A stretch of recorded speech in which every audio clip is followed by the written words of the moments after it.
ధ్యానానికి స్వాగతం. నేటి శీర్షిక నిరీక్షణకు పేరుంది. ఇర్మియా గ్రంథం 33వ అధ్యాయం 14, 15, 16 వచనాల్లో ఇశ్రాయేలు వంశస్థుల గూర్చి, యోధా వంశస్థుల గూర్చి ప్రభు అయిన దేవుడు ఇర్మియా ద్వారా ఒక ఆశను చిగురింపజేసే మాటను పలుకుతున్నాడు.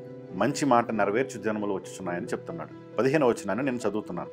ఆ దినములలో ఆ కాలమందే నేను దావీదునకు నీతి చిగురును మొలిపించదను, అతడు భూమి మీద నీతి న్యాయములను అనుసరించి జరిగించును అన్న మాటను చూస్తున్నాం. పతనమవుతున్న కాలంలో రాజకీయ సంక్షోభము, ఆత్మీయ పతనము, దేశాల మధ్య వైరుధ్యత, ఇలాంటి పరిస్థితుల మధ్యలో దేవుడు ఇర్మియాకు చెప్తున్న వాక్యము నీతి చిగురును నేను పుట్టిస్తాను అని చెప్తున్నాడు.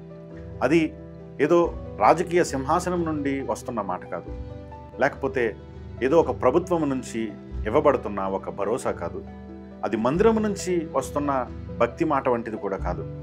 నిజమైన నిరీక్షణ దేవుని హృదయం నుండే వస్తుంది అన్నట్లుగా ఇక్కడ నీతి చిగురు ఇలాంటి ప్రతికూలమైన పరిస్థితుల్లో పుడుతుందని దేవుడు వాగ్దానం ఇస్తున్నాడు. జీవితం కూలిపోయినట్లుగా అనిపిస్తున్నప్పుడు దేవుడు అసాధ్యత అనే నేలలో ఆశను చిగురింపజేస్తాడు అనడానికి ఈ మాట చక్కటి ప్రోత్సాహముగా మనకు కనబడుతుంది. యేసు మనకున్న స్వనీతిని తొలగించి మనలో ధైర్యాన్ని, మనకు రక్షణను కలిగిస్తాడు అన్న నిరీక్షణ ఈ అడ్వెంట్ సమయంలో మనము ప్రోత్సహింపబడే సంగతిగా మనకు ఉన్నది. ఈ చిగురు అనేది నిశ్శబ్దంగా, మెల్లగా, అది కనీ కనబడకుండా వచ్చేదిగా ఉంటుంది, కానీ అది ఎదిగి ఎదిగి ఎదిగి శక్తివంతంగా మారుతుంది. యేసు కూడా అట్లే బెత్లెహేములో నిశ్శబ్దముగా పెరిగి ప్రపంచము గుర్తించకుండా ఉంటున్నప్పటికీ సమస్త జనులకు ఆయన రక్షకుడయ్యాడు.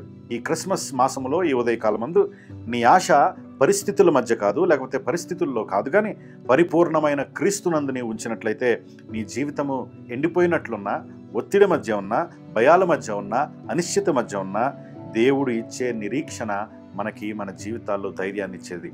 ఆయన నిరీక్షణ ఇస్తున్నప్పుడు ఆ నిరీక్షణ మన స్వభావం మీద ప్రభావితం చేసేదే. ఈరోజు ఎవరికన్నా అదే నిరీక్షణతో సేవ చేయి. ఆశ యొక్క, నిరీక్షణ యొక్క దూతగా నీవు వ్యవహరించు. ఆయన్ని ఆరాధిస్తున్నప్పుడు ధైర్యం కలిగి నీవు నిలువు.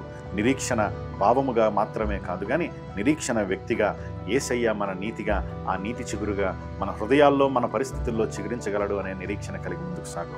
ఈ మాటలు నన్ను మీతో చెప్పనివ్వండి. నిశ్శబ్దమున మొలిచిన నీతి చిగురు మన వెంట నిలిచెను, భయములు చెదురు. ఎండిన నేలలో నీటి మడుగులే వెలిసెను, కూలిన బ్రతుకులను కూర్మితో వెలిసెను. చీకటి కాలమున వెలుగై వచ్చెను, బద్దలైన గుండెలలో ఆశయై నిలిచెను. మన నిరీక్షణ భావము కాదు, వ్యక్తి అయి వచ్చే నీతి చిగురు యేసయ్య నిరీక్షణనే తెచ్చే. రేపటి ధ్యానంలో మరలా కలుసుకుందాం. అంతవరకు దేవుని కృప మీకు తోడై ఉండును గాక. ఆమేన్.